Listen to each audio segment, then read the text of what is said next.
আসসালামু আলাইকুম। আপনারা শুনছেন অডিও বুক বাই মেহেদি। আজকে আপনাদের পড়ে শোনাব নারায়ণ সান্যালের কাটায় কাটায় সিরিজের গল্প কুলের কাটা। যারা এখনও অডিও বুক বাই মেহেদি চ্যানেলটি সাবস্ক্রাইব করেননি, অনুরোধ থাকবে চ্যানেলটি সাবস্ক্রাইব করে বেল আইকনটি অন করে দিবেন। আজকে আপনারা শুনবেন কুলের কাটার দ্বিতীয় এবং অন্তিম পর্ব।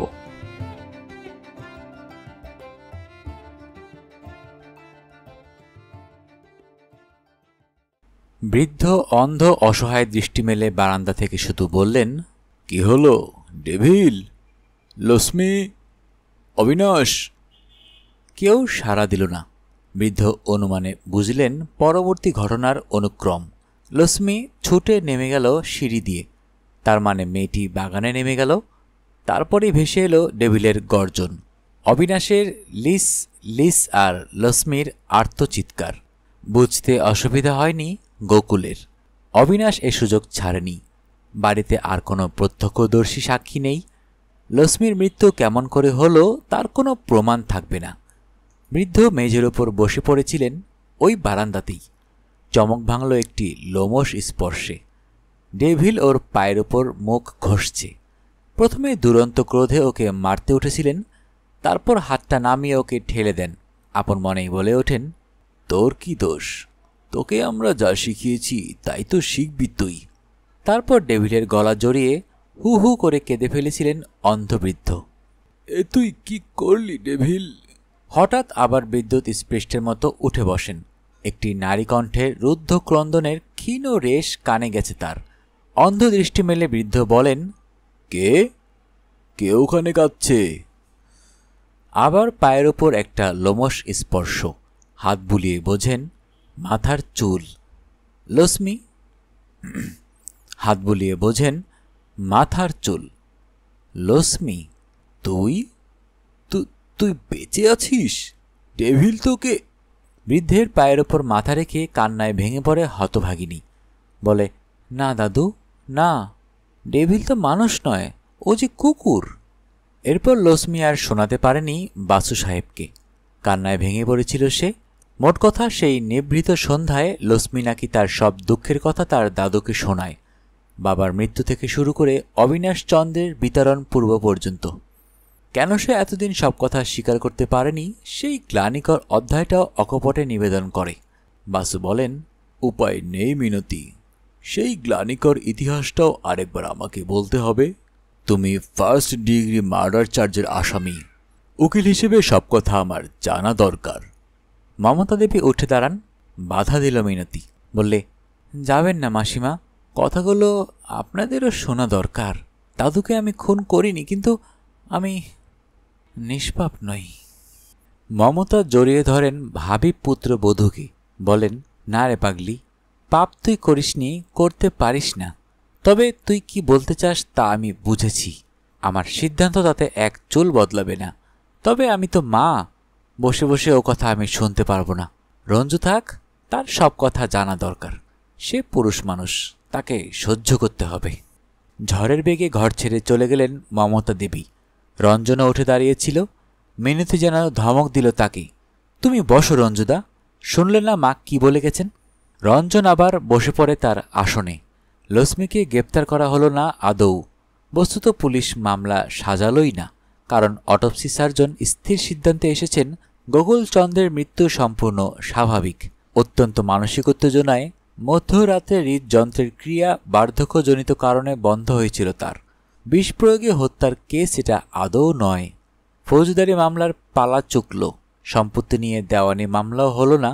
ওখানকার স্থানীয় এমএলএ সন্তোষবাবু গোকুলচন্দ্রের ছাত্র। তিনি মধ্যস্থ হয়ে একদিন সকলকে ডেকে পাঠালেন।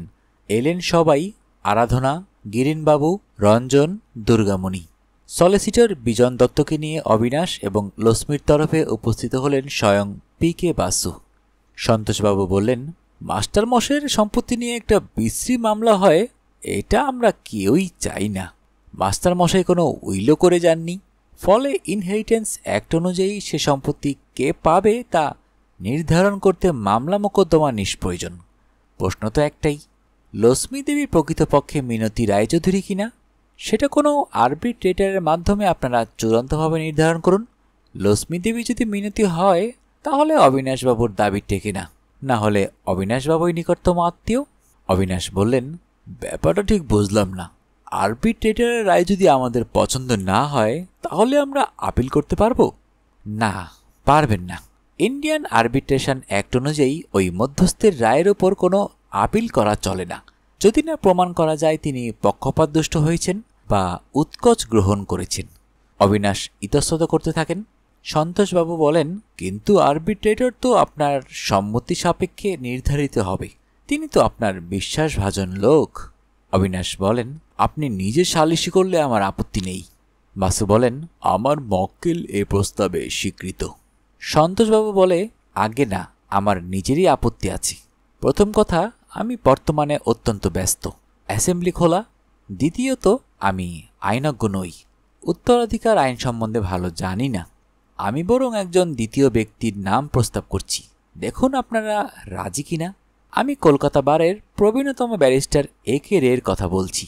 তিনি রিটায়ার্ড, আইনজ্ঞ, বিচক্ষণ, আইনের বিষয়ে প্রগাঢ় পণ্ডিত এবং তার সততার বিষয়ে কোনো প্রশ্নই ওঠে না।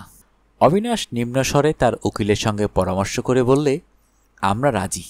বাসু বলেন, আমার মক্কেলও রাজি, তবে একটা কথা বলে রাখি, আমি এককালে A.K. রে সাহেবের জুনিয়র হিসেবে বারে প্রবেশ করেছিলাম।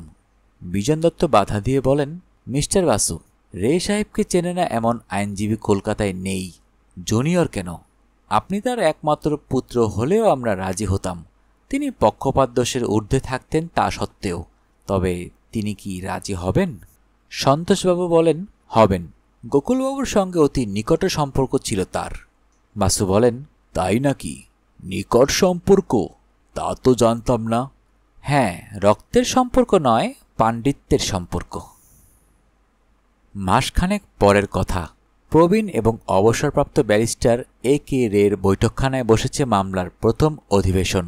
সালিশি মামলার একটা মস্ত সুবিধা এই যে মধ্যস্থকে 3 মাসের মধ্যে রায় দিতে হয়। ফলে দেওয়ানি মামলার মতো বছরের পর বছর আদালতে মামলা ঝুলে থাকার আশঙ্কা নেই। বাদী তার অভিযোগ বিস্তারিতভাবে লিখে পেশ করেন, প্রতিবাদী তার প্রত্যুত্তরও পেশ করেন, অতঃপর শুনানি হয়। দুপক্ষ ইচ্ছে করলে নিজ নিজ আইনজ্ঞ পেশ করতে পারেন। আরবিট্রেটর ইচ্ছা করলে সাক্ষীর শপথ গ্রহণ করতে পারেন, আদালতের বিচারকের মতো। যদিও সচরাচর তা করা হয় না। সাক্ষী, প্রমাণ, সওয়াল জবাব আদালতের মতো হতে পারে, আবার নাও হতে পারে। শুধু বিবাদমান উভয় পক্ষ সমান সুযোগ পাচ্ছে কিনা এটা আরবিট্রেটরকে দেখে নিতে হয়। রায় তাকে যুক্তি দেখাতে হয় না। এমনকি ক্ষেত্রবিশেষে মাত্র 1 লাইনের রায় দেওয়া হয়েছে এমন নজিরও আছে। বাদীর প্রতিবেদন এবং প্রতিবাদীর প্রত্যুত্তর পেশ করা হয়েছে। এবার রে সাহেব বসেছেন বিচার করতে। ওর টেবিলের একদিকে বসেছেন বাতকগ্রস্তা আরাধনা, অবিনাশ এবং তার অ্যাডভোকেট বিজন দত্ত। অপরদিকে লক্ষ্মী, রঞ্জন, মমতা এবং বাসু সাহেব। একজন শ্রুতি লিখনকারী নোটবই পেন্সিল বাগিয়ে বসে আছে একপাশে। সাক্ষীরা পাশের ঘরে, ডাক পড়লে আসবেন। রে সাহেবের নির্দেশে বিজন দত্ত তার প্রারম্ভিক ভাষণে বললেন, মিলর্ড, আমার মক্কেল তার বক্তব্য লিখিতভাবেই বলেছেন। আমরা চূড়ান্তভাবে প্রমাণ করব প্রতিবাদিনী শ্রীমতী লক্ষ্মী শর্মা একজন প্রবঞ্চক। শ্রীরামপ্রসাদ শর্মা তার পালক পিতা নন, জনক পিতা। লক্ষ্মী দেবীর জন্ম পাটনা রেলওয়ে হাসপাতালে। জন্ম তারিখ 2রা ফেব্রুয়ারি 1948। তার গর্ভধারিণীর নাম ফুলেশ্বরী। অপরপক্ষে গোকুলচন্দ্রের নাতনির জন্ম 7 সেপ্টেম্বর 1949। প্রমাণস্বরূপ আমরা পাটনা হাসপাতালের রেজিস্টারের একটি ফটোস্ট্যাট কপি দাখিল করছি। এটি আমাদের 1 নম্বর এক্সিবিট। বাসু বললেন, ওটি নথিভুক্ত করায় আমাদের কোনো আপত্তি নেই মিলর্ড, বরং আদালতের সময় সংক্ষেপ করার জন্য আমরা আরও স্বীকার করছি যে ওই ফটোস্ট্যাট কপিখানা মূল হাসপাতাল রেজিস্টার থেকেই গ্রহণ করা, যাচাই করার দরকার নেই। রে সাহেব বলেন, thank you counsel, yes you may proceed please. বিজনবাবু বলেন, রামপ্রসাদ শর্মার সাক্ষ্যে আমরা প্রমাণ করব যে তিনি 1963 সালের মে মাস পর্যন্ত পূর্ব রেলওয়েতে চাকরি করেন এবং পাটনার রেল কোয়ার্টার্সে বাস করতেন। লক্ষ্মীও তার সঙ্গে সেখানে থাকত এবং স্কুলে পড়ত। তার 11 বছর বয়সের সময় ছাপড়া জেলার বিশৌলী গ্রামের জোরদার চাষি মহাদেব প্রসাদ দেওয়ের সঙ্গে তার বিবাহ হয়। বিবাহের 2 বছর পর 24/3/63 তারিখে পুত্রবধূকে স্বগৃহে নিয়ে যাওয়ার জন্য মহাবীর রামপ্রসাদের গৃহে আসে। সেই রাত্রেই অ্যাপেন্ডিসাইটিসের ব্যথা ওঠে। তাকে হাসপাতালে স্থানান্তরিত করা হয় এবং সার্জন ডক্টর শঙ্করী প্রসাদ তার পেটে অ্যাপেন্ডিসাইটিস অপারেশন করেন। সেই অপারেশন সম্বন্ধে হাসপাতাল রেজিস্ট্রারে যে তথ্য লেখা আছে এটি তার ফটোস্ট্যাট কপি, আমাদের 2 নম্বর এক্সিবিট। সুতরাং প্রতিবাদী পক্ষের মন গড়া কাহিনী কিছুতেই গ্রহণযোগ্য নয়। আদালত অনুমতি করলে এবার আমরা একে একে আমাদের সাক্ষীদের ডাকতে পারি। রে সাহেব বললেন, না, তার পূর্বে আমি প্রতিবাদীর প্রারম্ভিক ভাষণটা শুনতে চাই। বাসু বললেন, মিলর্ড, প্রতিবাদীর বক্তব্য সংক্ষিপ্ত। যাকে এই মামলায় প্রতিবাদী করা হয়েছে, অর্থাৎ রামপ্রসাদের পালিতা কন্যা লক্ষ্মী দেবী, তিনি প্রকৃত প্রস্তাবে গোকুলচন্দ্রের পৌত্রী মিনতি রায়চৌধুরী।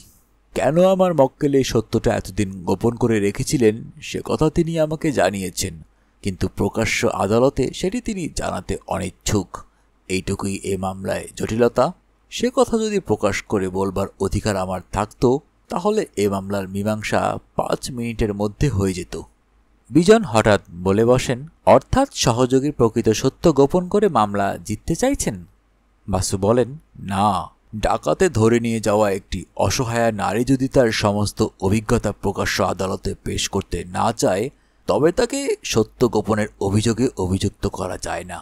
এ মামলায় আমাদের দায় প্রমাণ করা রামপ্রসাদের স্ত্রী ফুলেশ্বরীর গর্ভজাতা কন্যা এবং এই প্রতিবাদিনী এক ব্যক্তি নয়। আমাদের দায় প্রমাণ করা প্রতিবাদিনী গোকুলচন্দ্রের পৌত্রী মিনতি দেবী, তার বেশি নয়। তাই করব আমরা, এর বেশি আর আমার কিছু বলার নেই আপাতত। বিজনবাবুর তরফে প্রথম সাক্ষী রামপ্রসাদ শর্মা তার নাম ধাম পরিচয় দিয়ে অবিনাশের সঙ্গে তার যা কথাবার্তা হয়েছিল তা জানালো। 100 টাকা মাস মাহিনায় সে লক্ষ্মীকে অবিনাশের সঙ্গে কলকাতায় পাঠিয়েছিল। অবিনাশের কথা অনুযায়ী সে বিশ্বাস করেছিল অবিনাশের উদ্দেশ্য একটি মরণোন্মুখ অন্ধবৃদ্ধের শেষের দিনগুলিকে একটি মিথ্যার কোহিলিকায় ভরিয়ে দেওয়া। বিজনবাবুর প্রশ্নের উত্তরে তিনি জানালেন, শনিচরীকে বিবাহ করার পূর্বে তিনি ফুলেশ্বরীকে বিবাহ করেন। ফুলেশ্বরীর একটি মাত্র কন্যা সন্তান হয় লক্ষ্মী। হ্যাঁ, সে পাটনা স্কুলে পড়ত। 11 বছর বয়সে বিবাহ হয়, ইত্যাদি ইত্যাদি। দীর্ঘ সওয়াল অন্তে বিজনবাবু বাসু সাহেবের দিকে ফিরে বলেন, ইউ মে ক্রস হিম নাও। বাসু বলেন, পান্ডাজি, আপনি আধ ঘন্টা ধরে অনেক অবান্তর কথা বলেছেন। অবশ্য দোষ আপনার নয়, যেভাবে প্রশ্ন হয়েছে সেভাবেই জবাব দিয়েছেন আপনি। এবার আমার একটি সোজা কথার সরল উত্তর দিন। ওই মেয়েটি অর্থাৎ এ মামলার প্রতিবাদিনী কি আপনার স্বর্গগতা স্ত্রী ফুলেশ্বরীর গর্ভজাত কন্যা? না। ওই মেয়েটির সঙ্গে ছাপড়া জেলার মহাদেব প্রসাদ দেওয়ের পুত্রের বিবাহ হয়েছিল? না। অবিনাশচন্দ্র যখন ওই মেয়েটিকে গোকুলচন্দ্রের নাতনি হিসেবে কলকাতায় নিয়ে আসতে চাইলেন, তখন কি আপনি অনুমান করেছিলেন যে হয়তো আপনার পালিতা কন্যা তার পিতামহের কাছেই যাচ্ছে? বিজনবাবু আপত্তি করেন, মিলর্ড, সাক্ষীর অনুমান কোনো এভিডেন্স নয়। একেরে বলেন, অবজেকশন ওভার রুলড। এটা আদালত নয়। সাক্ষী কেন তার কন্যাকে অবিনাশবাবুর সঙ্গে পাঠান তা আমি জানতে চাই। বলুন। না, সেটা আমি নিশ্চিতভাবে জানতাম না। বেটি কোনোদিনই তার প্রকৃত পিতৃপরিচয় আমাকে জানায়নি। আমি জানতাম সেটা ওর দুঃখের ইতিহাস, তাই জানতে চাইনি। তবে আমি অনুমান করেছিলাম হয়তো আমার পালিতা কন্যা তার পিতৃগৃহেই যাচ্ছে। বিদায় দেওয়ার সময় সে কথা কি আপনার পালিতা কন্যাকে বলেছিলেন? বলেছিলাম। আমি বেটিকে বলেছিলাম, দেখ, তোর ভাগ্য তোকে কোথায় নিয়ে যায়। যদি দেখিস ঠিক বন্দরে পৌঁছাতে পারিসনি, তাহলে ফিরে আসিস। আমার বাড়ির দরজা চিরকাল তোর জন্য খোলা থাকবে। আর একটা কথা পান্ডাজি, এই মেয়েটি মানে কবে আপনার পালিতা কন্যা আপনার সংসারে আসে, কিভাবে আসে, তা আপনি জজ সাহেবকে জানাবেন কি? জানাবো হুজুর। আমার কন্যা লক্ষ্মী আত্মহত্যা করেছিল ওই পাটনা শহরেই। ওর নামে যে মিথ্যা কলঙ্ক রটেছিল তা ও সহ্য করতে পারেনি। ফুলেশ্বরী একেবারে পাগলের মতো হয়ে যায়। ওই সময় ঘটনার চক্রে আমি মেয়েটিকে উদ্ধার করি পাটনায়, গঙ্গার ধারে। এও আত্মহত্যা করতে যাচ্ছিল। আমি তাকে উদ্ধার করে বাড়িতে নিয়ে আসি। কেন ও আত্মহত্যা করতে যাচ্ছিল তা ও আমাকে জানায়। আমি তাকে আমার কন্যা লক্ষ্মীর কথা বলি, তাকে বোঝাই এটাই মেয়েদের নিয়তি, লাঞ্ছনা সইতেই মেয়েরা দুনিয়ায় পয়দা হয়, তবু আত্মহত্যা মহাপাপ, ওকে আমার সংসারে আশ্রয় দিই। ওই সময়েই রিটায়ার করে আমি রাজগিরে চলে আসি। মেয়েটিকে আমি আমার মৃতকন্যার স্থূলভুক্তা করে নিই। নিজের সংসারে ও হতভাগী কেন ফিরে যেতে পারেনি সে কথা আমি বলবো না বাবুজি। বেটি যদি নিজে সে কথা বলে সে তো স্বতন্ত্র কথা। আমি তাকে জবান দিয়েছিলাম তার দুঃখের কথা দুনিয়াকে জানাবো না।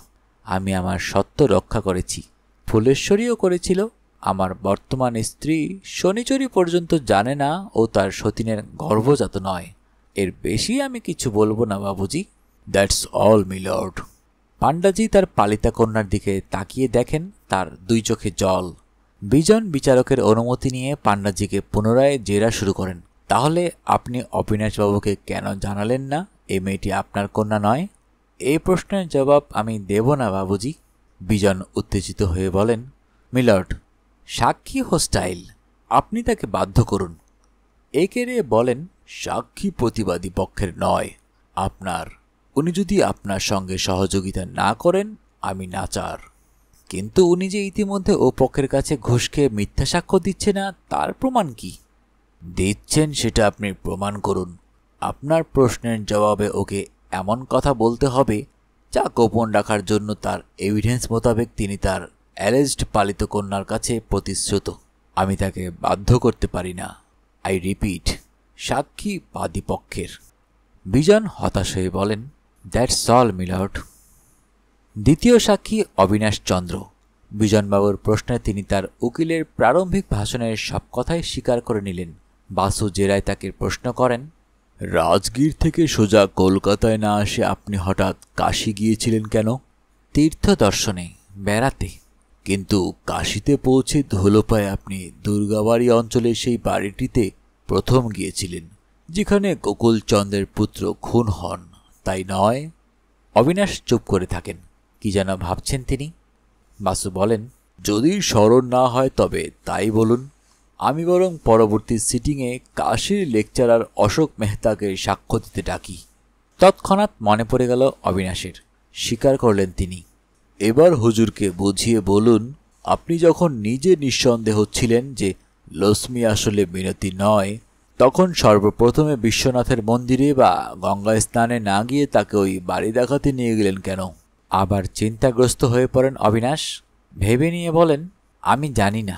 জানেন, স্বীকার করছেন না। আপনি ভগ্নিপতিকে সান্ত্বনা দেবার জন্য মেয়েটিকে সংগ্রহ করেননি। আপনি চেয়েছিলেন ওই জাল মিনতির সাহায্যে জেনে নিতে গোকুলচন্দ্র কোথায় তার গুপ্তধন লুকিয়ে রেখেছেন। স্বীকার করুন। না না, এ কথা সত্য নয়। নয়? তাহলে কলকাতায় এসে প্রথমেই কেন দুর্লভ নিকেতনে যাননি? কেন তাকে শাখারিপাড়ার বাড়িটি চিনিয়ে দিতে গিয়েছিলেন? সে যে জাল, এ কথা কেন সকলের কাছে গোপন রেখেছিলেন? অবিনাশ রুখে ওঠে, আপনি কি বলতে চাইছেন? জাল মিনতি সম্পত্তি পেলে আমার কি? আপনার সব, কারণ আপনি একা জানতেন সে জাল। তার মৃত্যুবান পকেটে নিয়ে আপনি তাকে খেলাচ্ছিলেন। জাল মিনতি যদি গুপ্তধনের সন্ধান পায়, সম্পত্তি পায়, তখনই আপনি দুনিয়াকে জানাতেন যে সে জাল। সবকিছু আপনাতে বর্তাত। আপনার এই অভিযোগ মিথ্যা। এবার বলুন, গোকুলবাবুর মৃত্যুর পূর্বদিন সন্ধ্যায় কি আপনি তার পোষা কুকুর ডেভিলকে ওই মেয়েটির দিকে লেলিয়ে দেননি? না, এই অভিযোগও সর্বৈব মিথ্যা। একেরে বলেন, কুকুরটার ব্যাপারে আমরা এখনো জানি না। কাউন্সিল যদি তার ব্যাকগ্রাউন্ডটা একটু বুঝিয়ে বলেন সুবিধা হয়। বাসু বলেন, মিলর্ড, গোকুলচন্দ্রের একটি কুকুর আছে, নাম ডেভিল। গ্রেট ডেন আর জার্মান ম্যাস্টিফের ক্রসব্রিড। প্রকাণ্ড বাঘের মতো খানদানি কুকুর। লক্ষ্মী এ বাড়িতে আসার পর থেকে সে প্রচণ্ডভাবে ডাকতে থাকে। লক্ষ্মীকে বলা হয় সে যেন ওই কুকুরটার ধারে কাছে না যায়, তাহলে ডেভিল তাকে ছিঁড়ে ফেলবে। বাসু অতপর বিস্তারিতভাবে বর্ণনা করেন কিভাবে অবিনাশ ওই কুকুরটাকে লক্ষ্মীর দিকে লেলিয়ে দেন এবং কিভাবে বোকা হন। একেরে বলেন, স্ট্রেঞ্জ স্টোরি। বিজন দত্ত ফোড়ন কাটেন, stories are usually strange milord. আষাঢ়ে গল্পটা শুনতে আমাদেরও বেশ ভালো লাগছিল, তবে গল্পই, তার কোনো বাস্তব ভিত্তি নেই। বাসু অবিনাশের দিকে ফিরে বলেন, আপনি এই ঘটনা সম্পূর্ণ অস্বীকার করছেন? আদ্যান্ত। বাসু বলেন, দ্যাটস অল মিলর্ড। বাদীপক্ষের আর কোনো সাক্ষী না থাকায় এবার প্রতিবাদী তরফের প্রথম সাক্ষী তার সাক্ষ্য দিতে এলেন, doctor P Upadhyay, MD, FRCS. Basu সাহেব তাকে প্রশ্ন করেন, গত পরশুদিন প্রতিবাদিনী ওই মেয়েটিকে আমি আপনার চেম্বারে নিয়ে গিয়েছিলাম এবং আপনি তাকে পরীক্ষা করেছিলেন, একথা সত্য? আপনার উভয় প্রশ্নের উত্তরই হ্যাঁ, সত্য। ডাক্তারি পরীক্ষায় আপনি কি দেখেছেন? আপনার একান্ত অনুরোধ মতো আমি পরীক্ষা করে দেখেছিলাম ওই মেয়েটির অ্যাপেন্ডিক্স যথাস্থানে আছে, অর্থাৎ অ্যাপেন্ডিসাইটিস রোগে ওর কোনোদিন অপারেশন হয়নি। ডক্টর উপাধ্যায়, এবার আপনি বলুন, অ্যাপেন্ডিক্স কি মানবদেহের এমন একটি প্রত্যঙ্গ যা কেটে বাদ দিলে আবার গজাতে পারে? দাড়ি, গোঁফ, মাথার চুল, হাত পায়ের নখ যেভাবে গজায়? না, অ্যাপেন্ডিক্স কেটে বাদ দিলে তা পুনরায় গজাতে পারে না। এবার আপনি এ মামলার এক্সিবিট নম্বর 2 পরীক্ষা করে দেখুন। ও থেকে জানা যাচ্ছে পাটনা হাসপাতালের ডাক্তার শঙ্করী প্রসাদ জি রামপ্রসাদ পান্ডার কন্যা লক্ষ্মীর অ্যাপেন্ডিসাইটিস অপারেশন করেছিলেন। এখন আপনার বৈজ্ঞানিক পরীক্ষা নির্ভর সিদ্ধান্ত কি সন্দেহাতীত রূপে বলতে পারে যে গত পরশু যে পেশেন্টটিকে আপনি পরীক্ষা করেছিলেন, অর্থাৎ প্রতিবাদিনী ওই মেয়েটি এক্সিবিট 2 বর্ণিত পেশেন্ট নয়? হ্যাঁ, পারি। এই ভদ্র মহিলাকে ডক্টর শঙ্করী প্রসাদ অপারেশন করেননি, যার অর্থ রামপ্রসাদ শর্মার কন্যা লক্ষ্মী যাকে অপারেশন করা হয়েছিল সেই মেয়েটি এবং প্রতিবাদিনী পৃথক ব্যক্তি? নিঃসন্দেহে। That's all milord. বাসু বলেন, মিলর্ড, আমার আর কোনো সাক্ষী নেই। রঞ্জন সরকারকে আমি সাক্ষী হিসেবে ডাকতে পারতাম, যেহেতু সে কিশোর বয়সে মিনতি রায়চৌধুরীকে ঘনিষ্ঠভাবে জানত। তাদের সেই কিশোর বয়সের রোম্যান্স এ মামলায় নথিভুক্ত হোক, সেটা আমি চাই না 3টি কারণে। প্রথমত, সে গোপন জীবনের কোনো তৃতীয় সাক্ষী নেই। দ্বিতীয়ত, রঞ্জনবাবু মিনতিকে বিবাহ করতে ইচ্ছুক, ফলে তার সাক্ষ্যের ততটা মূল্য হবে না। তৃতীয়ত, ইতিপূর্বেই সহযোগী এমন ইঙ্গিত করেছেন যে রামপ্রসাদ শর্মার স্বার্থ প্রণোদিত হয়ে মিথ্যা সাক্ষ্য দিয়েছেন। তাই আমি এমন একটি সাক্ষীকে অতঃপর হাজির করতে চাই যার বিরুদ্ধে আমার সহযোগী অন্তত উৎকোচ গ্রহণের অভিযোগ আনতে পারবেন না। একে রে বলেন, আপনি এই যে বললেন আপনার আর কোনো সাক্ষী নেই, আজ এখানে নেই মিলর্ড, আগামী অধিবেশনে তাকে পাবেন। আমার প্রস্তাব, আপনি এ মামলার পরবর্তী অধিবেশন অকস্থলে করুন, অর্থাৎ ওই দুর্লভ নিকেতনের দ্বিতলের বারান্দায়। ডেভিল অবিনাশবাবুকে দীর্ঘদিন ধরে চেনে। তার এভিডেন্স মোতাবেক সে লক্ষ্মীকে চেনে না। আমরা তাদের দুজনকে বাগানে পাঠিয়ে দেখতে পারি ডেভিল কি সাক্ষ্য দেয়। একেরে বলেন, পরিকল্পনাটা অদ্ভুত, কিন্তু আপনি কি প্রমাণ করতে চাইছেন বলুন তো? আমি আশা রাখি ওই তথাকথিত প্রবঞ্চক মেয়েটির আঙ্গুলি নির্দেশ ডেভিল তার অতি পরিচিত অবিনাশ চন্দ্রকে ছিঁড়ে ফেলবে। And I throw this proposal as a challenge. Abinash মুখ কালো করে বসে থাকেন। তড়াক করে উঠে দাঁড়ান বিজন দত্ত। মিলর্ড, কি বলবো? সহযোগীর প্রস্তাব সিম্পলি হারিবেল। আমার মক্কেল একজন গ্ল্যাডিয়েটর নন। আর মানে উনি কি করে আশা করেছেন মাননীয় বিচারক একটা কুকুরের সাক্ষ্য গ্রহণ করবেন? এই কেড়ে হেসে বলেন, I beg two differ with the council. আমার নিজের একটি অ্যালসেশিয়ান আছে। কুকুর চরিত্র আমার ভালো মতো জানা। আমি ওই ডেভিলের সাক্ষ্যকে রীতিমতো গুরুত্ব দিতে চাই। যদি অবশ্য মিস্টার বাসু আমাকে নিশ্চিত করেন যে ডেভিল ওদের কাউকে কামড়ে দেবে না। বাসু চট করে উঠে দাঁড়ান, বলেন, মিলর্ড, আমি আপনাকে গ্যারেন্টি দিচ্ছি রামপ্রসাদের পালিতা কন্যাকে সে কিছু বলবে না। কিন্তু ডেভিল যাকে আজীবন ও বাড়িতে যাতায়াত করতে দেখেছে তার সম্বন্ধে আমি গ্যারেন্টি দিচ্ছি না।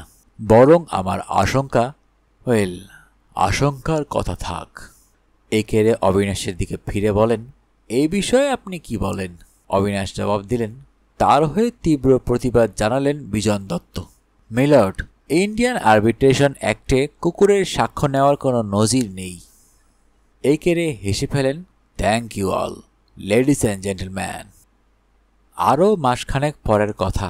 রঞ্জন আর মিনতি এসেছে বাসু সাহেবকে নিমন্ত্রণ করতে।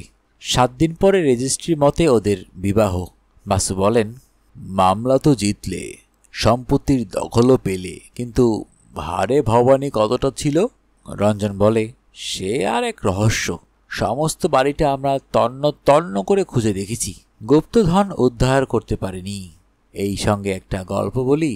মাস্টারমশাই আমাকে বারে বারে বলেছিলেন তার গুপ্তধনের চাবিকাঠি লুকানো আছে ওই দুর্লভ স্মৃতি মন্দিরে। তার চারপাশে আমরা ঘুরে দেখেছি, কিন্তু পাইনি, গুপ্তধন উদ্ধার করতে পারিনি। এই সঙ্গে একটা কথা বলি। মাস্টারমশাই আমাকে বারে বারে বলেছিলেন তার গুপ্তধনের চাবিকাঠি লুকানো আছে ওই দুর্লভ স্মৃতি মন্দিরে। তার চারপাশে আমরা ঘুরে দেখেছি, কিছু পাইনি। ওই আলমারিতে আছে প্রাচীন প্রাচীন দলিলপত্র। বাসু পাইপটা ধরিয়ে বলেন, ভেরি ইন্টারেস্টিং। সংক্ষেপে বলতো কি কি প্রাচীন দলিলপত্র আছে? রঞ্জন নিজেও ইতিহাসের ছাত্র। আজ 1 মাস ধরে সে ডুবে আছে ওই নিয়ে। একটা বিস্তারিত বর্ণনা দিল সে। প্রাচীন দলিলের মূল স্তম্ভ একটি দিনপঞ্জিকা, 1842 থেকে 1868 পর্যন্ত। লেখক বংশের আদিপুরুষ দুর্লভ চন্দ্র রায়। হাতে তৈরি তুলট কাগজে খাগের কলমে লেখা, হস্তাক্ষর স্পষ্ট। প্রতিদিন পাশে তারিখ দিয়ে লেখা। দুর্লভচন্দ্র ছিলেন ব্রিটিশ পল্টনে। তার রচনায় তদানীন্তন ভারতবর্ষের একটি ছবি পাওয়া যায়। দিনপঞ্জিকার পৃষ্ঠা সংখ্যা না থাকলেও প্রতি পৃষ্ঠার মাথায় তারিখ দেওয়া আছে, তাই কাগজগুলি বাঁধানো না হলেও ঠিকমতো সাজানো যায়। এছাড়া আছে দুর্লভচন্দ্রের পৌত্র অর্থাৎ গোকুলের পিতার খানাস্টেক ডায়েরি, কিছু বিক্রি কবলার দলিল, খান দশেক পোস্টকার্ড ও খামের ভিতর চিঠি। সেগুলিতে পোস্ট অফিসের ছাপ 1868 থেকে 1894 পর্যন্ত। অধিকাংশের প্রাপক দুর্লভচন্দ্রের পুত্র বৃন্দাবন চন্দ্র রায়চৌধুরী। খানপাচেক খামের ওপর আছে অদ্ভুত কিছু সাংকেতিক চিহ্ন, যার অর্থ গ্রহণ করা হয় না। বাসু সাহেব নিশ্চুপ শুনে যাচ্ছিলেন। হঠাৎ সোজা হয়ে উঠে বসেন, বলেন, ও তোমার ঐতিহাসিকের কম্য নয়, আমাকে সমস্ত ব্যাপারটা দেখতে দাও তো। সাংকেতিক চিহ্ন মানে কিরকম চিহ্ন? একসার পুতুল, সংখ্যায় তারা 5 জন, অত্যন্ত ভারী করে নাচছে। আর আছে একটা জন্তু, কুকুর, বিড়াল অথবা খরগোশ। Strange, very strange. স্যার আর্থারের একটা ডিটেকটিভ গল্পের কথা মনে পড়ে যাচ্ছে আমার। ড্যান্সিং ডল বা ওই জাতীয় কি নাম, চলো তো দেখি। বাসু সাহেবকে ঠেকানো গেল না। তখনই তিনি হাজির হলেন দুর্লভ নিকেতনে। তারপর 3 দিন 3 রাত্রি তিনি ডুবে রইলেন ওই নথিপত্রে। যে 5খানি খামের ওপর ওই পুতুলের ছবি পেলেন, প্রথমেই তার ফটো তুলে নিলেন। সবগুলি খামই 1868 থেকে 1869 এর ভিতর ব্যবহৃত। যে কয়টির পোস্টাল ছাপ পড়া যায় তার তারিখ এবং চিঠির ভিতরের তারিখ মিলিয়ে বোঝা যায় গ্রামের চিঠির কোনো অদল বদল হয়নি। 5খানি পত্রের প্রাপকই হচ্ছেন দুর্লভচন্দ্রের পুত্র বৃন্দাবন চন্দ্র। সবগুলি খামের ছবি তো ছাপানো যায় না। খান দুয়েকের ছবি এখানে দেওয়া গেল যাতে পুতুল নাচের গোপন রহস্য বোঝা যায় কিনা তা আপনারাও চেষ্টা করে দেখতে পারেন। 5টি খামে আছে 5টি করে পুতুল, আর সবশেষে একটি কুকুর। যেন মহাপ্রস্থানের পথে দ্রৌপদীর পতনের পর হাত ধরাধরি করে এগিয়ে চলেছেন পঞ্চপাণ্ডব। না, তাও নয়, ওরা সকলেই যে পুরুষ তা নয়। কখনো 3টি পুরুষ 2টি মহিলা, কখনো 2টি পুরুষ 3টি মহিলা। এটি আবার স্ত্রী ভূমিকা বর্জিত নাটক। 5খানি পত্রের প্রেরক বিভিন্ন ব্যক্তি। তাহলে ওই পুতুলখানির ছবি কে এঁকেছিলেন? বৃন্দাবন চন্দ্র। কেন? ওরা কি কথা বলতে চায়? তৃতীয় দিনে রঞ্জন এসে প্রশ্ন করে, কিছু পেলেন স্যার? বাসু বলেন, একটা বিরাট অসঙ্গতি আমার নজরে পড়েছে। কি বলুন তো? কোথায়? শেষ 3টি পৃষ্ঠায়, 1 জুন থেকে 3রা জুন পর্যন্ত পড়ে যাও। রঞ্জন দিন পঞ্জিকাটির শেষ 3টি পৃষ্ঠা পড়তে থাকি। বুধবার 1 জুন 1868। অতপর একদা দুর্গের পতন হইল। পরীক্ষা অতিক্রম করত ফেরঙ্গ সৈন্য পিপিলিকা শ্রেণীবৎ দুর্গ মধ্যে প্রবেশ করিল। নবাব সম্মুখ যুদ্ধে নিহত হইলেন। নবাবজাদাকে আমরা বন্দী করিলাম। মন্দভাগিনী নবাবজাদি এবং হারেমের অভ্যন্তরস্থ মুসলমান মহিলাদিগের ভাগ্যে কি ঘটিল তদ্বৃত্তান্ত লিপিবদ্ধ করা বাহুল্য মাত্র। মেজর ম্যাকফার্লন অতপর দুর্গাধিপের পদ অধিকার করত আদেশ করিলেন, সিপাহীগণ দুর্গের প্রতিটি প্রকোষ্ঠ ও প্রত্যন্ত ভাগ তন্ন তন্ন করিয়া অনুসন্ধানের প্রবৃত্ত হোক। তাহাই হইল, পরন্তু নবাব সাহেবের অতুল হীরা মুক্তা মাণিক্যের সন্ধান কেহই পাইল না। অবশেষে দুর্গাধীপ বৃথা অন্বেষণে ক্ষান্ত হইলেন, পরন্তু আমার হৃদয়ে ঝটিকা বিক্ষুব্ধ অর্ণবের ন্যায় অশান্তই রহিয়া গেল। আমি নিরন্তর চিন্তা করিতে লাগিলাম, ইহা কি প্রকারে সম্ভব? নবাবকে দুর্গ মধ্যে আমরা 3 দিক হইতে বেষ্টন করিয়াছিলাম, চতুর্থ দিকে খরস্রোতা যমুনা নদী, ফলে নবাব ওই নত্ররাজি কোথায় লুক্কায়িত করিতে পারেন? ওই সময় আমার লক্ষ্য হইল, নবাব সাহেবের দিনপঞ্জিকাটি সর্বসাধারণের চক্ষুর সম্মুখে অনাদৃত অবস্থায় নিরন্তর বিরাজমান। আমার সন্দেহ জন্মিল, হয়তো নবাব সাহেব তাহার দিনলিপিতে কোনো ইঙ্গিত রাখিয়া গিয়াছেন। ওই গ্রন্থটি আদ্যন্ত বিশুদ্ধ উর্দুতে লিখিত। সে দিনলিপি পাঠে অনুধাবন করা যায় নবাব সাহেব সাতিশয় পণ্ডিত ব্যক্তি ছিলেন। ফার্সি, আরবি ও সংস্কৃতের ভুরি ভুরি উদ্ধৃতিতে তাহার পাণ্ডিত্যের স্বাক্ষর বিরাজমান। লক্ষ্য করিয়া দেখিলাম, দিনপঞ্জিকার আদ্যন্ত সহজ, সরল ও অর্থবহ। শুধুমাত্র শেষ পৃষ্ঠাটি যেন বাতুলের রচনা। উক্ত শেষ পৃষ্ঠার প্রথমেই নবাব সাহেব একটি ফার্সি উদ্ধৃতি দিয়াছেন, দিওয়ান হাফিজের একটি বয়েত, তৎপরে একটি সংস্কৃত শ্লোক, পরন্তু তাহার পরের অংশ সম্পূর্ণ কণ্টকাবৃত। আমি অতঃপর নবাব সাহেবের দিনপঞ্জিকার শেষ পৃষ্ঠাটি হুবহু নকল করিয়া দিতেছি, অর্থাৎ সংসারে তস্কর নিদ্রাগত হয় নাই, তাহা হইতে নির্ভয় থাকিও না। আজ যদি সে তোমাকে অপহরণ না করে, করল তো সে করবেই। দিওয়ান হাফিজের এ সাবধানবাণী বিস্মিত হইয়াছিলাম। তস্কর এতদিন আসে নাই, তাই নিশ্চিন্ত ছিলাম। অদ্য সে আমাকে অপহরণ করিতে আসিয়াছি। অদ্য প্রাতে পণ্ডিতজি কুমার সম্ভব পাঠ আরম্ভ করিলেন। প্রথম শ্লোকটি উচ্চারণ করিয়াছেন মাত্র, অর্থাৎ অস্তুরৎসাং দিশি হিমালয় নাম নগাধিরাজ। তখনই ভগ্নদূত আসিয়া সংবাদ দিল, সফদরজং বার্তা পাঠাইয়াছেন, ফেরঙ্গ সৈন্য ইসলামপুরের দুর্গ দখল করিয়া এই দিকে অগ্রসর হইতেছি। তৎক্ষণাৎ সভাভঙ্গ হইল। আত্মরক্ষায় সচেষ্ট হইলাম। আমি মুসলমান, ইসলামের জন্য যুদ্ধে প্রাণ দিব, ইহাতে ভীত নহি। কিন্তু বেগমদিগের কি অবস্থা করিব? একজন বিশ্বস্ত কর্মচারীকে আদেশ করিলাম, বেগমদিগকে সন্নিকটস্থ রদনখুম গ্রামে পৌঁছাইয়া দিতে। খোদা সহায় হইলে তাহারা ওই পথে অযোধ্যায় চলিয়া যাইবে। অযোধ্যার নবাব তাহাদিগকে আশ্রয় দিবেন। পরন্তু আমার এই অতুল ঐশ্বর্য রাশির কি ব্যবস্থা করিব? তৎক্ষণাৎ তাহাও লুক্কায়িত করিলাম। একমাত্র নবাবজাদা শাহ মেহবুবের তাহার সন্ধান জানিল, পরন্তু দুর্গারক্ষার সময় প্রাণাধিক পুত্র মেহবাবুও নিহত হইতে পারে। সেজন্য আমার ভবিষ্যৎ বংশীয় দিগের উদ্দেশ্যে এই বজ্রকূট সাবধানবাণী লিপিবদ্ধ করিয়া যাইতেছি। অবধান করো, শত্রুদলে আমি ম্লেচ্ছ সিপাহী দেখিতে পাও, তখন শুধু প্রথম 5টি সৈন্যকে আক্রমণ করিবে, তাহাদের শিরচ্ছেদ করত ছিন্নমূল সংগ্রহ করিবে। অপরপক্ষে যদি শুধুমাত্র কাফের সৈন্য আক্রমণ করে, তখন শ্রেণীবদ্ধ সৈন্যদলের প্রথম 4 জন সৈন্যকে অতিক্রম করত 5ম সৈন্যকে আক্রমণ করিবে, পরন্তু প্রথম ও দ্বিতীয় কাফের সৈনিক দিগকেও সম্পূর্ণ অবহেলা করিবে না।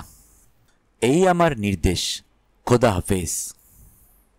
বৃহস্পতিবার 2 জুন 1868। তিনি এরূপ প্রলাপোক্তি করিলেন কেন? নিশ্চয়ই উহার অভ্যন্তরে কোনো গুপ্ত সংকেত আছে। তাহা কি? চিন্তা করিতে করিতে বিদ্যুৎ চমকের ন্যায় আমার নিকট ওই গূঢ় সংকেতের অর্থ নিশাবসানে সূর্যোদয়ের মতো প্রতীয়মান হইল। কি মূর্খ আমি! নবাব সাহেব আদৌ প্রলাপোক্তি করেন নাই। অতি সুকৌশলে তিনি তাহার ভবিষ্যৎ বংশীয় দিগের হিতার্থে গুপ্তধনের নির্দেশ ওই উপদেশে গোপনে লিপিবদ্ধ করিয়া গিয়াছেন। ম্লেচ্ছ সিপাহী ও কাফের সিপাহী শব্দদ্বয়ে তির্যক অর্থে গ্রহণযোগ্য। ম্লেচ্ছ সিপাহী অর্থে দিওয়ান হাফিজের ওই বয়েত, যাহার প্রথম 5টি শব্দ হইতেছে রহজনে দহর ন খুব তস্ত ম সত্য। তাহাদের শিরচ্ছেদ করত, অর্থাৎ প্রথম অক্ষরগুলি গ্রহণ করত। যে শব্দ পাই তাহা র দ ন খু ম। কিমাশ্চর্যম! সেটি পার্শ্ববর্তী গ্রাম, যে গ্রামে বেগম সাহেবাগণ পলায়ন করিয়াছেন। অতঃপর কাফের সৈন্যদলের অর্থাৎ সংস্কৃত শ্লোকটির প্রথম 4টি শব্দ অতিক্রম করত 5ম শব্দটি হইতেছে নগাধিরাজ। কূটচক্র ভেদ করিয়া আমার সর্বাবয়বে রোমাঞ্চ হইল। অতঃপর মেজর ম্যাকফার্লন সাহেবের নিকট দিবস সত্রদয়ের নিমিত্ত অনুপস্থিতির আর্জি পেশ করিলাম। বলিলাম, নিকটেই আমার একজন আত্মীয় আছেন, তাহার সহিত সাক্ষাৎ করিতে চাহি। ছুটি মঞ্জুর হইল। আমি একাকী ওই রদনখুম গ্রামে উপনীত হইলাম। নগাধিরাজ মন্দিরের চতুর্দিকে 2 দিবস বৃথা অন্বেষণ করিলাম, কোনো সংকেত দৃষ্টিগোচর হইল না। ওই সময় নিরন্তর চিন্তা করিতে করিতে বিদ্যুৎ চমকের ন্যায় স্মরণ হইল নবাব সাহেবের আরও একটি নির্দেশ ছিল, যাহা এ যাবৎকাল আমি গ্রাহ্য করি নাই। তিনি বলিয়াছিলেন, প্রথম ও দ্বিতীয় কাফের সৈন্যদ্বয়কেও সম্পূর্ণ অবহেলা করিও না। সেই 2টি শব্দ হইতেছে অস্তুত্তর সাং দিশি, অর্থাৎ উত্তর দিকে আছে। আমি নগাধিরাজ মন্দির হইতে উত্তরাভিমুখে চলিতে শুরু করিলাম। লক্ষ্য হইল সেই দিকে গ্রাম্য পথ নাই, বিজন অরণ্য। তাহা হোক, আমি সেই অরণ্যে প্রবিষ্ট হইলাম। এতক্ষণে দেখিলাম ঘন পত্রগুল্ম কণ্টকীর্ণ সেই অরণ্যের অভ্যন্তরে সম্প্রতি মনুষ্য গমনের চিহ্ন রহিয়াছে। 2-1টি বৃক্ষশাখা কিছুদিন পূর্বেই কেহ ছেদন করিয়া অরণ্যে প্রবেশ করিয়াছিল। ওই সংকেত চিহ্ন লক্ষ্য করিতে করিতে প্রায় অর্ধকোশ অতিক্রম করত একটি উন্মুক্ত স্থান দৃষ্টিগোচর হইল। এই স্থান বাহির হইতে কিছুতেই লক্ষ্য হইবে না। দেখিলাম প্রায় 4 হস্ত পরিমিত বর্গক্ষেত্র লতাগুল্মাদি পরিষ্কৃত। সেই স্থলে সম্প্রতি কে বা কাহারা একটি গর্ত মৃত্তিকা দ্বারা বন্ধ করিয়াছে। আমার রোমাঞ্চ হইল। বুঝিলাম গন্তব্যস্থলে উপনীত হইয়াছি। দিবাভাগে খনন করিতে সাহসী হইলাম না। স্থানটি অন্তরে চিহ্নিত করিয়া অরণ্য হইতে নির্গত হইলাম। গ্রামে গিয়ে একটি খনিত্র সংগ্রহ করিয়া নগাধিরাজ মন্দিরে অপেক্ষা করিতে লাগিলাম। ক্রমে সন্ধ্যা হইল। জ্যোৎস্নাত লোকিত রাত্রি। প্রথম প্রহরে শিবাকুলের সংকেত পাইয়া নগাধিরাজ মন্দিরে আগমন পূর্বক আমি খনিত্রসহ অকস্থলে পুনরাবির্ভূত হইলাম। 3 দণ্ডকাল নিরন্তর কায়িক পরিশ্রমে মনুষ্যদেহ পরিমাণ গর্ত খনন করিতে অম্মদেহে শ্রমজল নির্গত হইল। তদনন্তর কোনো কঠিন ধাতব পদার্থে আমার খনিত্র প্রতিহত হইল। একটি মঞ্জুষা পাইলাম। তাহা উন্মোচন করিতেই ক্ষীণ জ্যোৎস্নাতলোকে নবাব সাহেবের অতুল ঐশ্বর্যরাশি ঝলমল করিয়া উঠিল। আমি বজ্রাহত হইয়া গেলাম। এক্ষণে আমার সমস্যা এই অতুল ঐশ্বর্য। শুক্রবার 3 জুন 1968। সমভিব্যাহারে কি প্রকারে স্বদেশে প্রত্যাবর্তন করিব, কি প্রকারে ওই হীরামুক্ত মাণিক্য মোহর ও টঙ্কায় রূপান্তরিত করিব। যদ্যপি তাহা সংগোপনে করিতে সক্ষম হই, তাহা হইলে শুধু আমি নহি, অস্মদবংশীয় অধস্তন সপ্তপুরুষ শতাধিক বৎসরকাল বিনা আয়াসে স্বাচ্ছন্দ্যে কালাতিপাত করিতে পারিবে। নবাব সাহেব আমাকে যে শিক্ষা প্রদান করিয়াছেন, তাহা আমি কদাচ বিস্মিত হইব না। আমিও চৌর তস্কর হস্ত লাঘব দিগের এবং স্বার্থলোলুপ আত্মীয় পরিজনের লোলুপ দৃষ্টি হইতে আমার এই গুপ্তধন একই প্রকারে কৌশলে লুক্কায়িত রাখিব। আমি উর্দু, ফার্সি, সংস্কৃত ভাষা শিক্ষা করিয়াছিলাম বলিয়াই ওই বজ্রকূট সমস্যা ভেদ করিতে সফলকাম হইয়াছি। ইহা জননী সরস্বতী দেবীর আশীর্বাদ। এ সম্পত্তি আমিও অশ্বদ বংশীয় পুত্র, পৌত্র, প্রপৌত্রের উদ্দেশ্যে রাখিয়া যাইব। এই দিনপঞ্জিকাতেই রাখিব আমার নির্দেশ। বজ্রকূট সমস্যার সমাকীর্ণ। আমার মৃত্যুর পরে এই দিনপঞ্জিকাও সর্বসমক্ষে বিরাজমান থাকিবে, যেমন ছিল নবাব সাহেবের দিনলিপি। কেহ দৃক্পাত করিবে না। পরন্তু যদি কেহ যত্নবান হইয়া যথোচিত অনুসন্ধান করে, যদি তাহার পাণ্ডিত্যে যথেষ্ট অধিকার থাকে, তবে সেও অতুল ঐশ্বর্যের অধিকারী হইবে, নচেত নহে। এক্ষণে আমি অশ্বদ বংশীয় দিগের উদ্দেশ্যে এই অন্তিম নির্দেশ রাখিয়া যাইতেছি। অবধান করো। রুবায়েত ই ওমর খৈয়াম, গিয়াসুদ্দিন আবুল ফাত ওমর বিন ইব্রাহিম আল কাইমিক, কুজা নামা। Shapes of all sorts and sizes, great and small, that stood along the floor and by the wall, and some loquacious vessels were, and some listened, perhaps, but never talked at all. Said one among them, surely not in vain, my substance of the common earth was ta'en. Almighty Shiva Shambhu. Ranjan থামতেই Basu সাহেব বলেন, এবার বলো ঐতিহাসিক অসঙ্গতিটা কি? রঞ্জন মাথা নেড়ে বললে, না, অসঙ্গতি কিছু নেই। একটিমাত্র বর্ণাশুদ্ধি আমার নজরে পড়েছে। দুর্লভচন্দ্র 8 লিখতে এক জায়গায় 9 লিখেছেন। উনি 1868 লিখতে ভুলে 1968 লিখেছেন। There lies the clue. লেখক ভুল লেখেননি, সালটা ঠিকই আছে, নির্ভুল। কি বলছেন স্যার? ঠিক আছে মানে? দুর্লভচন্দ্র তো 100 বছর আগেকার যুগের মানুষ। 1968 সালটা ভুল নয়? না, নয়। কারণ শেষ পৃষ্ঠার লেখক দুর্লভচন্দ্র নন, তোমার হবু দাদা শ্বশুর গোকুলচন্দ্র। ওটা মাত্র 8 বছর আগেকার লেখা, বুঝলে? রঞ্জন হেসে ওঠে, বলে, এটা কি বললেন বাসু সাহেব? দেখছেন না, কাগজ এক, হাতের লেখা এক, এমনকি পূর্ব পৃষ্ঠা থেকে পারম্পর্যটুকু পর্যন্ত বজায় আছে। 8 লিখতে ভুলে 9 লেখা হয়েছে বলে। বাসু ঘন ঘন মাথা নাড়েন। ভুল নয় মাই ডিয়ার ফ্রেন্ড, এটা ইচ্ছে করে করা কারচুপি। সবটাই গোকুলচন্দ্রের কীর্তি। তিনি একই রকম কাগজ জোগাড় করেছেন, একই কালিতে, একই ভাষায়, একই হাতের লেখায় ওই শেষ পৃষ্ঠাটি লিখেছেন। এমনভাবে মূল পাণ্ডুলিপিতে সাজিয়ে রেখেছেন যে বোঝাই যায় না ওটা প্রক্ষিপ্ত। এমন মনে করার হেতু গোকুলচন্দ্র বলতে চেয়েছেন, খামের উপর আঁকা ওই নৃত্যরত পুতুলের শাড়ি লোকাসিয়াস অর্থাৎ ব্যঙ্গয়। সোজা কথায় ওরাই নির্দেশ দেবে কোথায় তিনি তার সম্পত্তি লুকিয়ে রেখে গেলেন।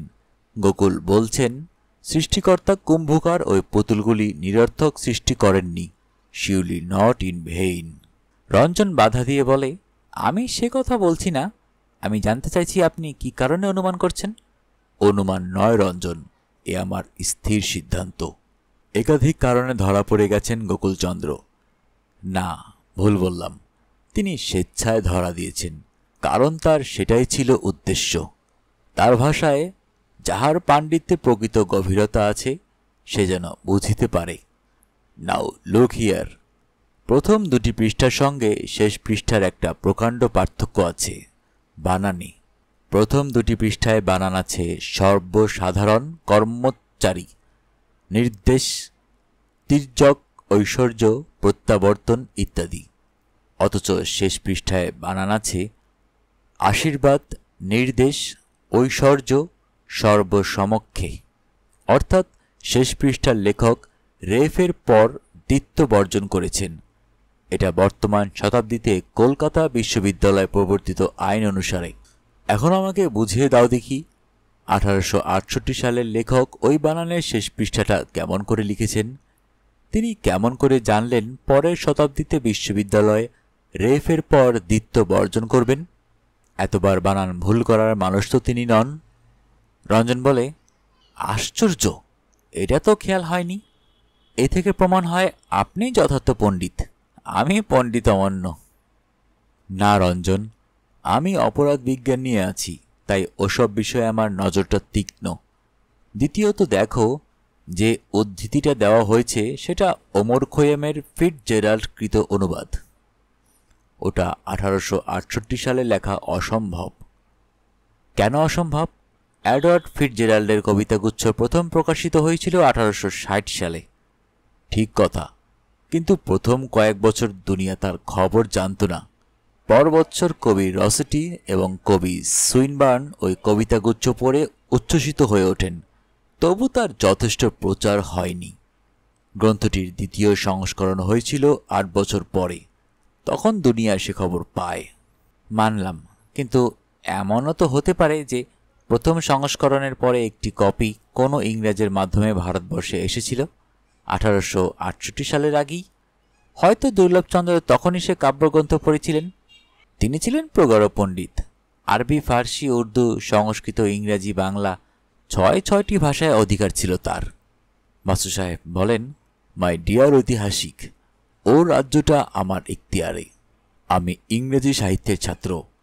এডওয়ার্ড ফিটজেরাল্ডের যে উদ্ধৃতি ওখানে দেওয়া হয়েছে সেটা তার কাব্যগ্রন্থের প্রথম ও শেষ সংস্করণ থেকে হুবহু নকল করা এবং তার প্রকাশকাল 1868 সালের পরে। রঞ্জন বলে, তার মানে ওই পুতুলগুলো সবাক, ওরা কিছু বলতে চায়? ঠিক তাই রঞ্জন, ওই পুতুলগুলি বলতে চায় এই যুগে রদমুখুম গ্রাম আছে কোন পথের বাকি, সেখানকার নগাধিরাজ মন্দিরের আধুনিক নামটা কি? খোঁজো খোঁজো রঞ্জন, খোঁজো। হীরা, মুক্তা, পান্না, জহরতের পসরা সাজিয়ে ওই পুতুলগুলো আনন্দে নাচছে। কান পেতে শোনো, ওরা কি বলতে চায়। কুম্ভকার বৃথায় ওদের ওভাবে সাজায়নি, surely not in vain. Ranjan বললে, ঠিক পারবো, নিশ্চিত শুনতে পাবো ওরা কি বলতে চায়। এরপর কদিন ধরে রঞ্জনের চোখে ঘুম নেই।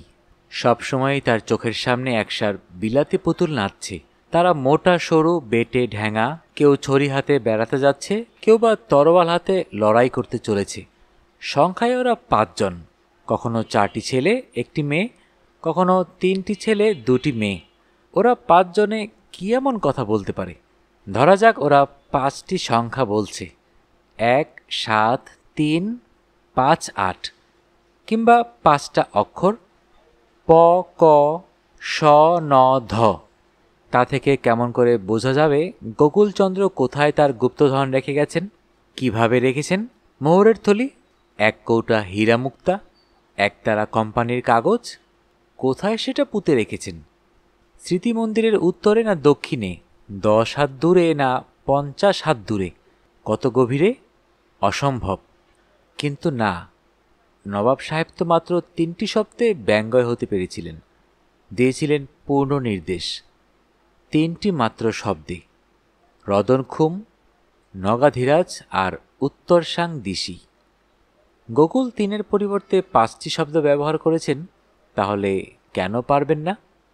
শব্দ, ওরা 5 জন 5টি শব্দই তো, নাকি অক্ষর অথবা সংখ্যা?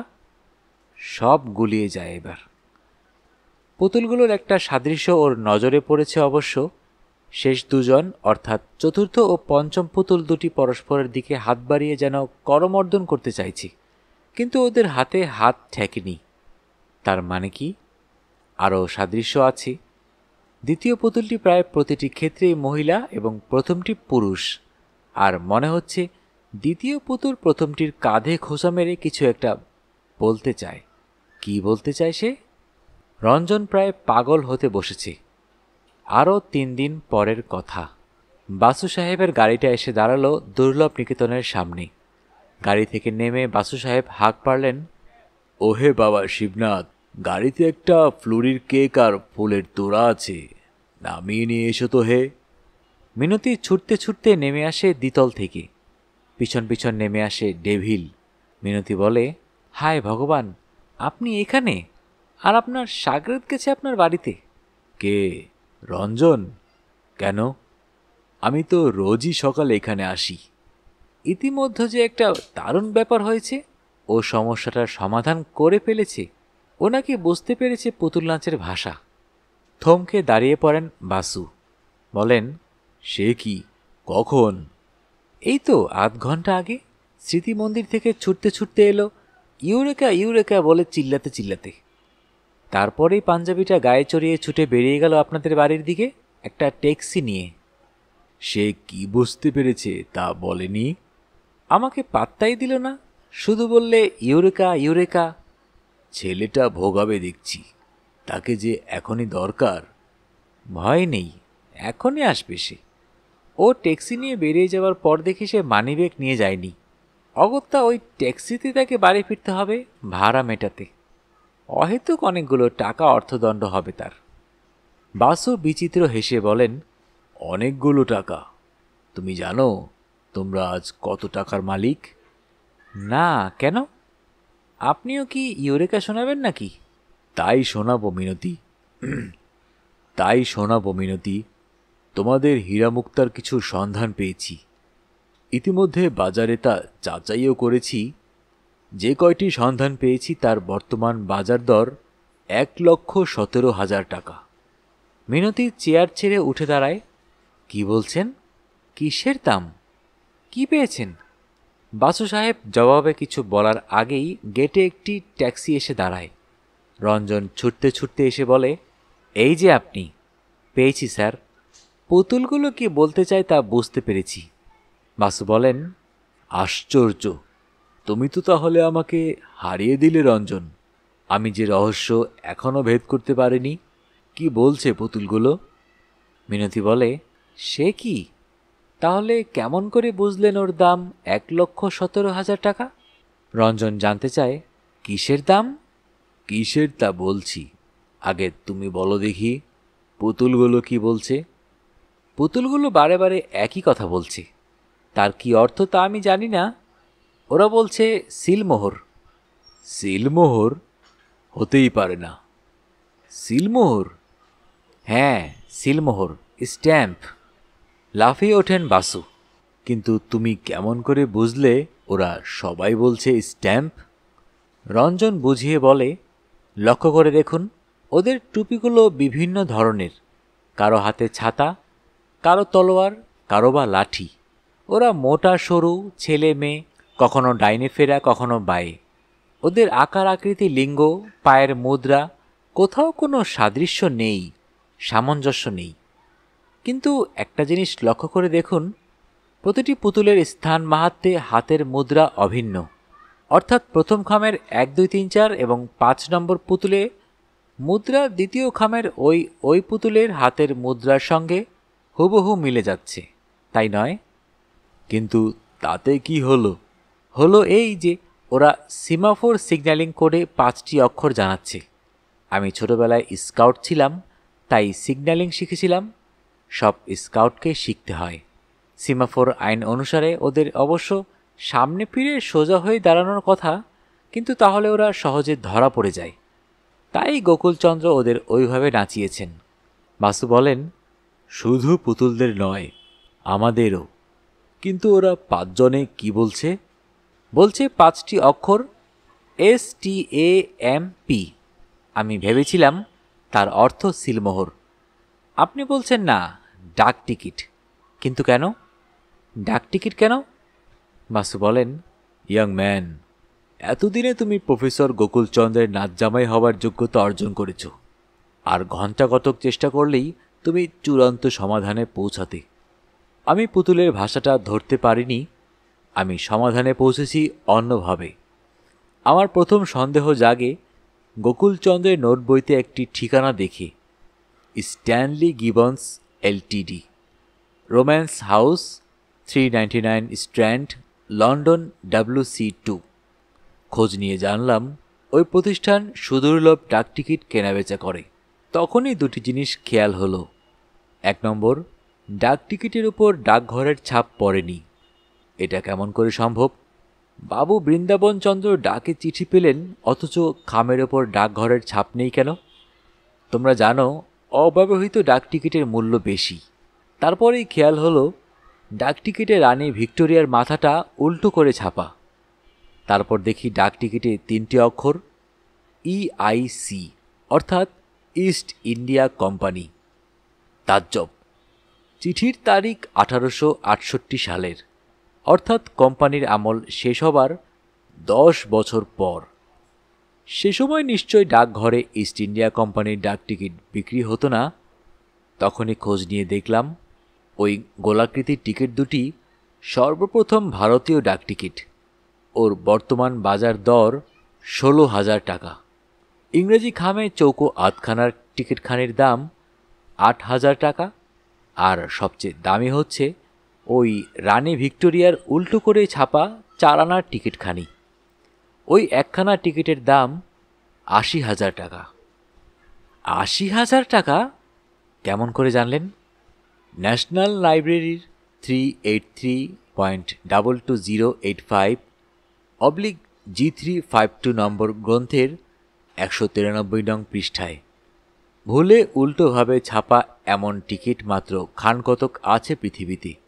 দৃষ্টিশক্তি চিরতরে খোয়াবার নোটিশ পেয়ে গোকুলচন্দ্র বিলাত থেকে ওই দুর্লভ ডাকটিকিটগুলি সংগ্রহ করেন। সর্বসমক্ষে তা ফেলে রাখেন কূট কৌশলে দিনলিপিতে ওই নির্দেশ দিয়ে। অবিনাশ হাতে পেলেও তার অর্থ বুঝত না। অদ্ভুত কৌশল করেছিলেন তোমার দাদা শ্বশুর। ট্যাক্সি ড্রাইভার এসে দাঁড়ায়, জানায় তার ভাড়া উঠেছে 21 টাকা। মিনতি তাকে 3খানা 10 টাকার নোট দিয়ে বলে, তোরা নিয়ে আপ রাখ দিজিয়ে। সর্দারজির হাটা এত বড় যে দাড়িগোফের জঙ্গলের ভিতর দিয়েও তা দেখা গেল স্পষ্ট। মস্ত সালাম করে সে বিদেয় হলো। বাসু বলেন, এটা কিম প্রকার ব্যবস্থা মিন্টি দিদি? অবধান করো, ট্যাক্সি চালকের ক্ষেত্রে নয়, টঙ্কা বকশিস এবং অসমদীয় ক্ষেত্রে 1 টঙ্কা ফি। মিনতি হাসতে হাসতে বলে, আপনাকে আমার সর্বস্ব দিলেও যে ঋণ শোধ হবে না। বলুন, কি প্রণামী দেব? আপাতত তোমাদের ওই ওয়েডিং কেক থেকে একটা ম্যাগনাম সাইজ কর্তৃতাংশ। রঞ্জন লাফিয়ে ওঠে, ওয়েডিং কেক? ভাই জোব, কাল না আমাদের বিয়ে? মিন্টি, তোমার মনে ছিল? মিনতি বাসু সাহেবের দিকে ফিরে মুচকি হেসে বললে, এই জন্য আপনার কাছে আমি কৃতজ্ঞ। এতদিনে ঐতিহাসিক মশায়ের মনে পড়েছে আগামীকাল আমাদের জীবনে একটি চিহ্নিত খণ্ডকাল। শিবনাথ ততক্ষণে প্রকাণ্ড একটা ফুলের তোড়া আর কেকের প্লেটটা নামিয়ে রাখছে সেন্টার টেবিলে। ধন্যবাদ সবাইকে। শুনতে শুনতে শেষ হয়ে গেল আমাদের আজকের গল্প, নারায়ণ সান্যালের লেখা কাটা সিরিজের কুলের কাটা। যারা এখনও প্রথম পর্বটি শোনেননি, অনুরোধ থাকবে প্রথম পর্বটি শুনে আসার জন্যে। ধন্যবাদ সবাইকে। ভালো থাকবেন, সুস্থ থাকবেন। যারা এখনও চ্যানেলটি সাবস্ক্রাইব করেননি, অনুগ্রহ করে চ্যানেলটি সাবস্ক্রাইব করে বেল আইকনটি অন করে দিবেন। আল্লাহ হাফেজ।